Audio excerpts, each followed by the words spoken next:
স্বাগত খেলা যোগে আপনাদের সাথে আছি খালিদ জামিল। সাব জয়ের পর বাংলাদেশের সময়টা দারুণ উপভোগ করছেন সুলিভান ব্রাদার্স। ওদের কাছে সবচেয়ে উপভোগ্য ছিল ছাদখোলা বাসে ট্রফি সেলিব্রেশন। যদিও ফ্যান সামলানোর অভিজ্ঞতা না থাকায় কিছুটা সমস্যায় পড়তে হচ্ছে, তবে ওদেরই দুই সুপারস্টার ভাই কুইন ও কাভান টুইন সুলিভানকে প্রতি মুহূর্তে দিচ্ছে পরিস্থিতি সামলানোর টোটকা। শেখ আতিকের কাছে বিস্তারিত। গতকালকে ছাদখোলা বাসে নেচে গিয়ে উদযাপন করেছেন। Ronan, how was the scenario in the last night? Last night was awesome. ফ্যানরা অবিশ্বাস্য ছিল, এভাবে আমাদের তারা স্বাগত জানিয়েছিল। You enjoyed a lot? হ্যাঁ, পুরো রাত আমি এনজয় করেছি, পুরো ট্রিপটাই অনেক উপভোগ করেছি। Who's your best friends among your teammates? Probably Ibrahim আমার সবচেয়ে ভালো বন্ধু, কারণ সে ইংরেজি বলে, তাই তার সাথে সহজেই বন্ধুত্ব হয়ে গেছে। তবে সবাই দারুণ। Truly. Declan, you played brilliant in the limited game time you got in the final match. And how enjoyable was it to defeat India? That's the big game right there. That's the এত বড় প্রতিদ্বন্দ্বী, এত fan, পুরো দেশের জন্য এত গুরুত্বপূর্ণ। ভারতের মতো প্রতিদ্বন্দ্বীকে হারানো সব সময় দারুণ। It's just so important to the whole country. What discussion did you have with Queen and Calvin's 11 match?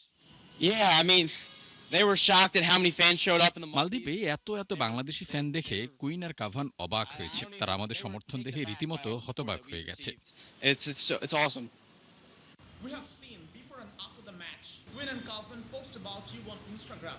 What kind of things do they ask to you?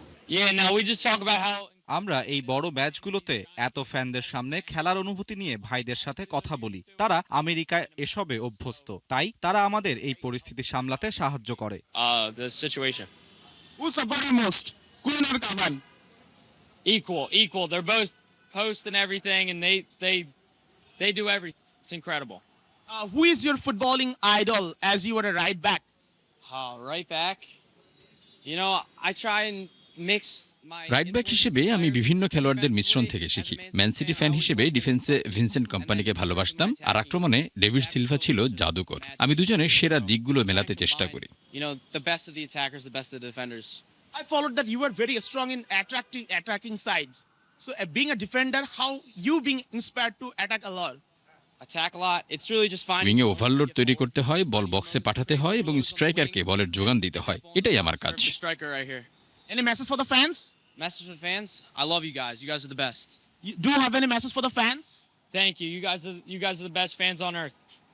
কথা বলছিলাম দুই সুলিভানের সাথে, যারা টুইন সুলিভান, যাদের কল্যাণে আসলে বাংলাদেশ চ্যাম্পিয়ন হয়েছে। তাদের অবদানটা ছিল অনেকখানি, এবং বলছিলাম ফাহাদ করিম, তার অবদানটাও অনেকখানি, যিনি এই দুই সুলিভান ব্রাদারকে বাংলাদেশে আনার জন্য অক্লান্ত পরিশ্রম করেছেন। নিশ্চয়ই আমরা আরো অনেক অরিজিন ফুটবলারকে দেখব যারা বাংলাদেশে আসবে এবং যাদের মাধ্যমে বাংলাদেশের ফুটবলটা এগিয়ে যাবে।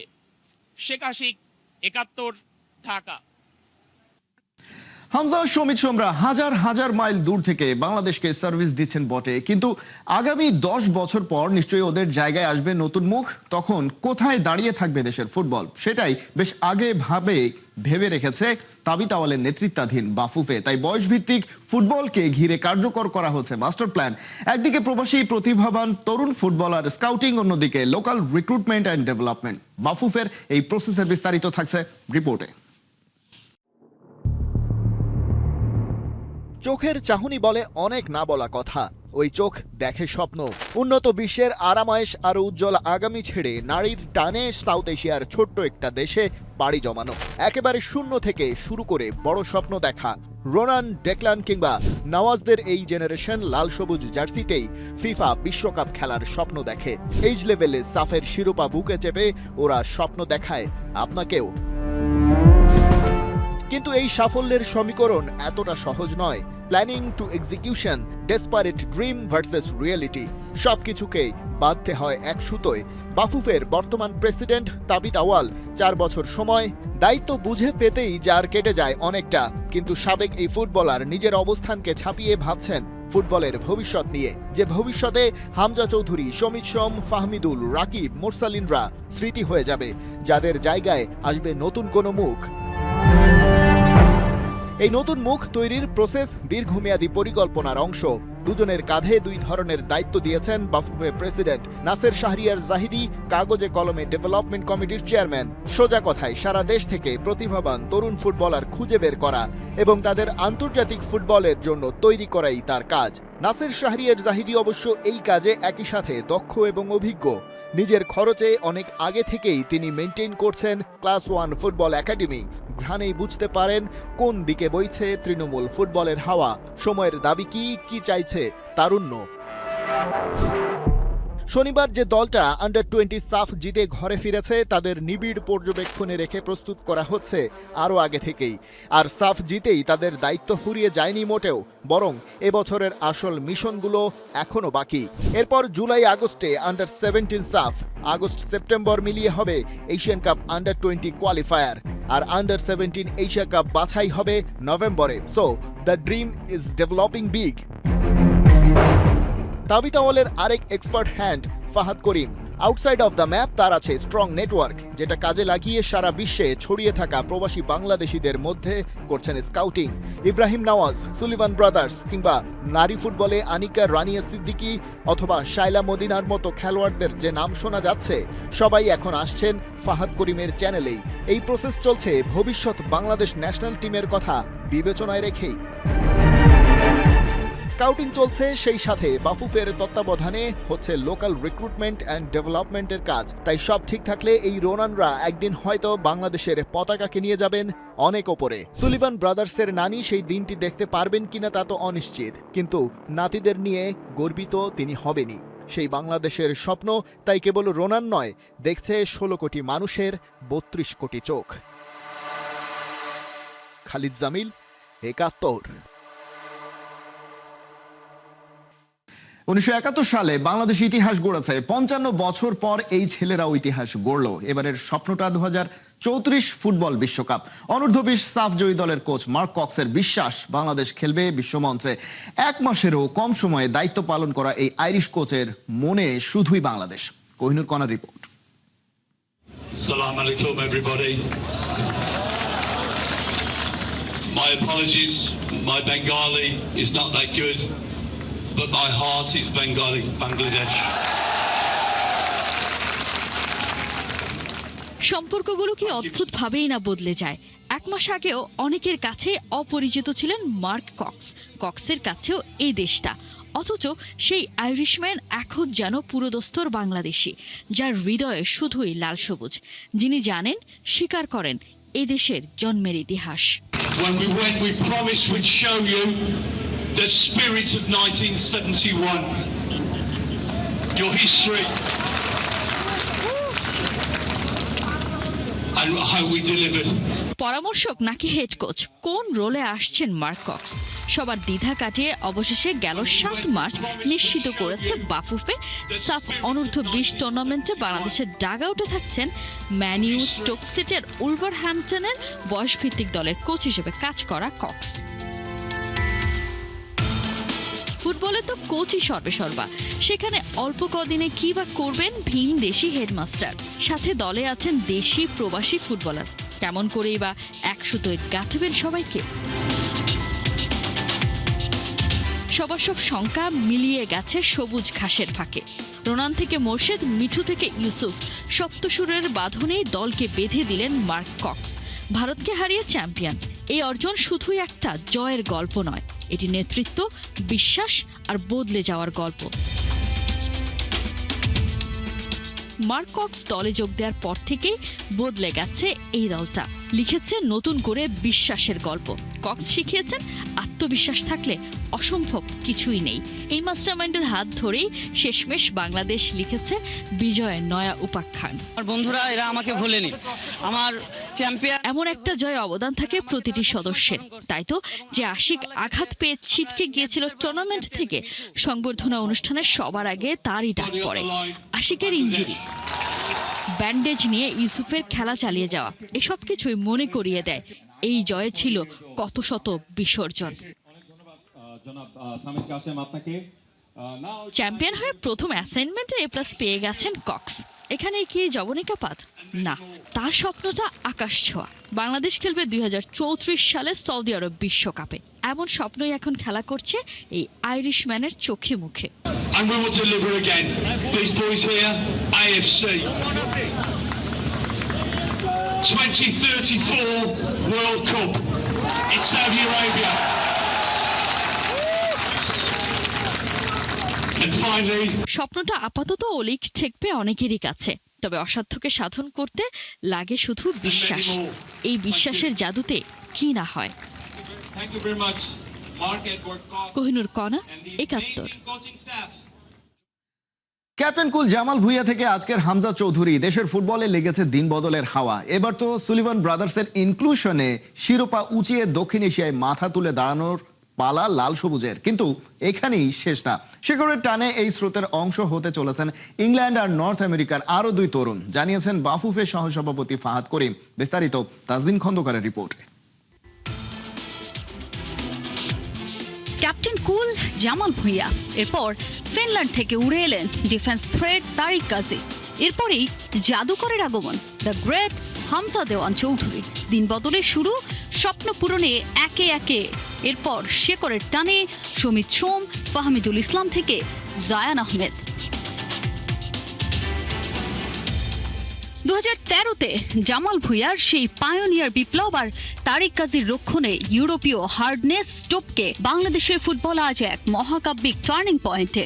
হামজা চৌধুরীর রাজকীয় এন্ট্রি আর সমিত সোমের ছন্দে লস্ট গ্লোরি যখন হাতের মুঠোয়, তখন দক্ষিণ এশিয়ার ডমিনেন্স নিয়ে শুরু হয়েছে নতুন এক যুগ।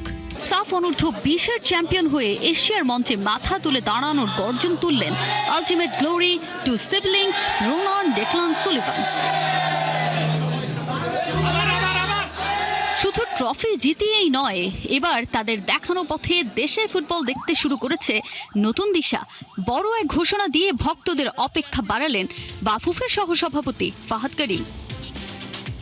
রক্তে মিশে থাকা সেই নিউ ফায়ারের সাথে এবার যুক্ত হচ্ছেন আরও 2 যোদ্ধা। কিন্তু তারা কারা, কোথা থেকেই বা আসছেন তারা? শুনে নেওয়া যাক খোদ ফাহাদ করিমের কণ্ঠে। এবারের লক্ষ্যটা যে আরো বড়। ইউকের একজন নর্থ আমেরিকার, এতটুকু আমি বলতে পারি। আপনাকে দোয়া করেন যেন আমি পাই, because they are genuinely amazing talent, এতটুকু আমি বলতে পারি। সো আমরা দুজনকে আন্ডার 20 জন্য চেষ্টা করছি, 2 জন ন্যাশনাল টিমের জন্য চেষ্টা করছি। এই 4 জন একদম মানে ফাইনাল স্টেজে আছি। এর বাইরেও আমরা এই বছর ইনশাল্লাহ সাফ আমাদের অগস্ট সেপ্টেম্বর অক্টোবরে হবে মেন্স ন্যাশনাল, সেটার জন্য 2 জনকে নিয়ে কাজ করছি। দেখা যাক যদি আমরা আনতে পারি। লাল সবুজের ডেরায় আসতে চলেছেন আরো 2 ভিনদেশি রত্ন, কিন্তু তাদের দলে যুক্ত করতে প্রয়োজন লম্বা সময়ের। সেই সময়ে তো হাত গুটিয়ে বসে থাকতে চায় না বাফুফে। বিশ্বের সব দেশে তাই চষে বেড়াচ্ছে বাফুফের প্রতিনিধিরা। অনূর্ধ্ব 20-এর সাফজয়ী দলটাকে নিয়েও আছে তাদের নানা পরিকল্পনা, আর সেসব পরিকল্পনায় জানালেন ফাহাদ করিম নিজেই। আমাদের কিন্তু AFC আন্ডার 20 কোয়ালিফায়ার্স আছে এবছরই অগস্টে। So that's a major event. So সেটার প্রস্তুতি কিন্তু আমাদেরকে এখন থেকে করতে হবে, এবং একই সাথে এই দল থেকে কিন্তু আগামী 2 বছরের ভিতরে ন্যাশনাল টিমের প্লেয়ার কল পাবে। So this is the future of Bangladesh. So এটাকে নিয়ে আমাদের অনেক কাজ করার আছে। ইউথ ডেভেলপমেন্ট টেকনিক্যাল টিমে আরো বেশ কিছু কোচের ইনক্লুশন হবে, দেশি বিদেশি মিলায় একটা সেপারেট ডেডিকেটেড টিম করা হবে শুধুমাত্র আন্ডার 20 জন্য। এখন ভিনদেশ থেকে শেকড়, রক্তের টান যে ভুলে থাকা দায়, সেই টানেই এবার দেশের ফুটবলকে পরিবর্তনের দায়িত্ব নিয়েছেন যারা। সেই হামজা, রোনান, ডেকলানদের পরিচর্যায় সবটুকু নিংড়ে দিতে পারবে তো বাফুফে? সময়ের হাতে তোলা রইল সেই প্রশ্নটা। তাজিন খন্দকার, ৭১। কোনো প্রমাণ না দেখিয়ে ক্রীড়া প্রতিমন্ত্রী এবং স্বনামধন্য এক ক্রিকেটারের নামে নানা অভিযোগ করছেন সাবেক ক্রীড়া উপদেষ্টা আসিফ মাহমুদ সজীব ভুঁইয়া। তিনি বলছেন বিসিবির চেয়ারে বসার জন্য একজন লন্ডনে গিয়ে সাবেক ক্রিকেট প্রধান নাজমুল হাসান পাপনের সঙ্গে বৈঠক সেরেছেন। বোর্ড পরিচালকদের পদত্যাগ ইস্যুতেও প্রমাণ ছাড়া নানান তথ্য ছড়াচ্ছেন তিনি। সাইফুল রূপকের রিপোর্ট।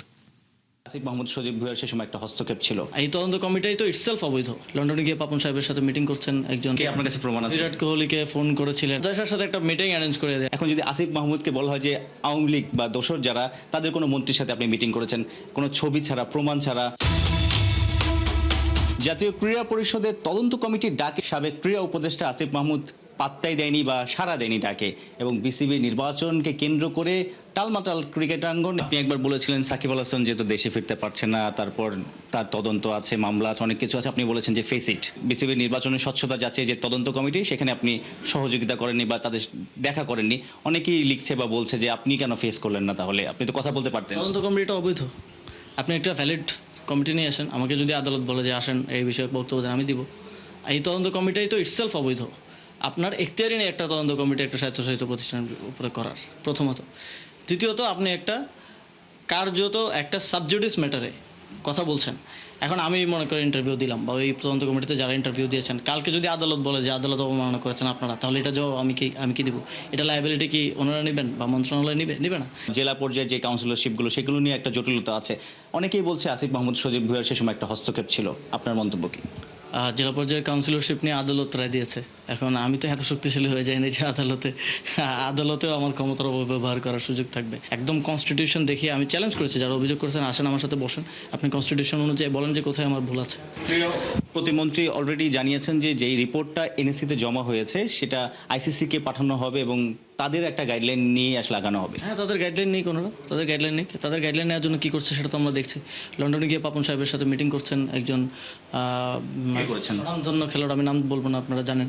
এর আগেও যিনি বিরাট কোহলিকে, আপনার কাছে প্রমাণ আছে, বিরাট কোহলিকে ফোন করেছিলেন, ওই মিটিংয়ে বসা ছিল এরকম একজন বলেছেন। আমি তার নিরাপত্তার সাথে তার নাম বলবো না। ওনাদের যে ডেলিগেশন টিম সেই মিটিং করেছে, সেই ডেলিগেশন টিমই আপনারাও জানেন যে কারা কারা লন্ডনে গিয়েছেন বিগত কয়েকদিনে। সেখান থেকেই এই কথাটা এসেছে এবং মিডিয়া পাড়ায় অলমোস্ট অনেকেই জানেন। এবং সেখানে সাবেক বিসিবি সভাপতি নাজমুল হাসান পাপনকে অনুরোধ করা হয়েছে যে জয় শাহের সাথে একটা, যেহেতু দীর্ঘদিন তিনি বিসিবিতে ছিলেন, আইসিসির সাথে, কিংবা জয় শাহ যেহেতু আইসিসির প্রেসিডেন্ট, একটা যোগাযোগ বা সমন্বয় আছে পলিটিক্যালি। আবার আওয়ামী লীগেরও একটা সম্পর্ক আছে ভারতের সাথে, যেটা বেটার দেন মানে পলিটিক্যাল পার্টি যারা বাংলাদেশে আছে তাদের থেকে। তো জয় শাহের সাথে একটা মিটিং অ্যারেঞ্জ করে দেয় যাতে করে আইসিসিকে কনভিন্স করা যায় যে কনফিডেন্ট যে এরকম একটা ঘটনা ঘটেছে। অবশ্যই আমি কনফিডেন্ট, আমি দায়িত্ব নিয়েই বলছি। লবিং করে আইসিসিকে কোনোভাবে কনভিন্স করা বা বোঝানো। আমি আপনার স্ট্যাটাসটা দেখেছি, ওখানে বেশ কয়েকটা কমেন্ট আমার সামনে এসেছে, যেখানে অনেকেই আপনার কাছে জানতে চাচ্ছে যে এখন যদি আসিফ মাহমুদকে বলা হয় যে আওয়ামী লীগ বা দোসর যারা, তাদের কোনো মন্ত্রীর সাথে আপনি মিটিং করেছেন, কোনো ছবি ছাড়া, প্রমাণ ছাড়া, যদি কোনো একজন বলে যে এরকম হয়েছে, আপনি কি সেটা মেনে নেবেন কিনা? কেউ যদি এরকম কোনো এলিগেশন নিয়ে আসে তাহলে আমি তাকে জবাব দিব। বা আমি তো আপনাকে বলছি, আপনার গণমাধ্যম কর্মী হিসেবে আমি তো নামও বললাম একজনের, কার সাথে বৈঠক হয়েছে, ফোন করেন, যোগাযোগ করেন। বা বিরাট কোহলিকে সেই সময় বোর্ড যখন নির্বাচন হয় ফোন করা হয়েছিল কিনা ভেরিফাই করেন। আরেকটা স্ট্যাটাসে এই বিষয়ে দেখলাম যে আপনি লিখেছেন যে প্রেশারাইজ করে বা পরের বোর্ডে ক্ষমতা দেওয়ার লোভ দেখিয়ে, এটাও আসলে ওই যে পাবলিক কমেন্ট করছে, প্রমাণ কি? প্রমাণ ছাড়া আসলে এত সিগনিফিকেন্ট সেনসিটিভ কেস কিভাবে আপনি তুলে ধরছেন? যারা পদত্যাগ করছে তাদেরকে এখন আমি অনেক কিছু প্রাইভেসি ব্রিচ করতে চাই না। আমার কাছে একটা ভিডিও আছে যে একটা মিটিং হচ্ছে, সেখানে একজন ডিরেক্টর আছেন যিনি ওই মিটিংয়ের পরের দিন পদত্যাগ করেছেন। এবং তার সাথে যখন আমি পার্সোনালি কথা বলতে গেছি তখন বলছে যে ভাই আমার বাবাকে এসে রিকোয়েস্ট, ওনার বাবা একজন বিএনপি নেতা, আমি নাম বলবো না, বাবাকে এসে হাতে পায়ে ধরছে। এখন আমি তো কী করবো, আমার দলের বিষয় আছে, আমি পদত্যাগ করেছি। এবং আমাকে বলেছে যে পরের বোর্ডে রাখবে। আবার কাউকে হুমকি দিচ্ছেন। চট্টগ্রাম থেকে একজন ডিরেক্টর এসেছেন, ওনাকে ফোন করে বলা হয়েছে যে আপনি পদত্যাগ করেন, আপনাকে পরের বোর্ডে আমরা রাখবো। উনি সাথে সাথে ডিনাই করেছেন যে আমি পদত্যাগ করবো না, আমি তো ইলেক্টেড। কথা বলেন তাদের সাথে। সাইফুল রূপক, ৭১। এই ছিল এখনকার খেলা যোগে। সরাসরি সংবাদ অনুষ্ঠান দেখতে চোখ রাখুন ৭১-এর ফেসবুক পেজে এবং সাবস্ক্রাইব করুন ৭১-এর ইউটিউব চ্যানেল। ৭১-এর সাথেই থাকুন।